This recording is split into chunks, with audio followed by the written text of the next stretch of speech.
லூக்கா நற்செய்தி அதிகாரம் 16 இறைவார்த்தை 20. லாசர் என்னும் பெயர் கொண்ட ஏழை ஒருவரும் இருந்தார்.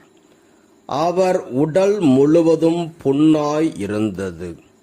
அவர் அச்செல்வருடைய வீட்டு வாயில் அருகே கிடந்தார். இறை இயேசுவில் அன்புமிக்க சகோதர சகோதரிகளே, செல்வர் இந்த ஏழை லாசரை கண்டுகொள்ளவே இல்லை.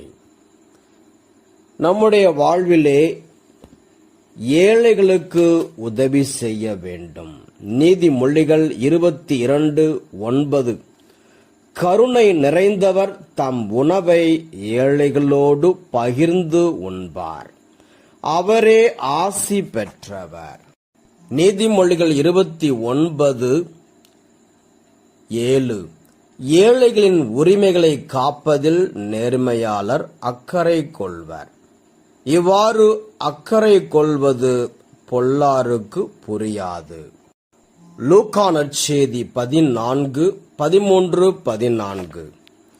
நீர் விருந்து அளிக்கும் போது ஏழைகளையும் உடல் ஊனமுற்றோரையும் கால் ஊனமுற்றோரையும் பார்வையற்றோரையும் அழையும். அப்போது நீ பேறு பெற்றவர் ஆவீர். ஏனென்றால் உமக்கு கைமாறு செய்ய அவர்களிடம் ஒன்றுமில்லை. நேர்மையாளர்கள் உயிர்த்தெழும் போது உமக்கு கைமாறு கிடைக்கும் என்று கூறினார். ஏசாயா 21:14. தேமா நாட்டில் குடியிருப்போரே, தாகமுற்றோருக்கு தண்ணீர் கொண்டு வாருங்கள், அகதிகளை உணவுடன் சென்று சந்தியுங்கள். நீதிமொழிகள் 19:17. ஏழைக்கு இறங்கி உதவி செய்கிறவர் ஆண்டவருக்கு கடன் கொடுக்கிறார். அவர் கொடுத்ததை ஆண்டவரே திருப்பி தந்து விடுவார்.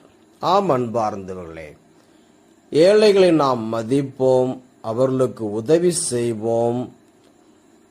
ஏழைகளுக்கு நாம் உதவி செய்யும் பொழுது கடவுளுக்கே நாம் கடன் கொடுக்கின்றோம். அதை அவர் கண்டிப்பாக திரும்பி நமக்கு கொடுப்பார்.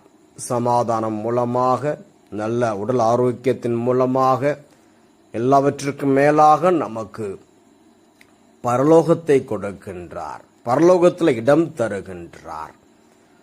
ஆக யாரையும் நாம் குறைவாக மதிப்பிட வேண்டாம். எல்லோரையும் அன்பு செய்வோம், எல்லோருக்கும் உதவி செய்வோம், எல்லோருக்காகவும் ஜெபிப்போம். ஆமேன்.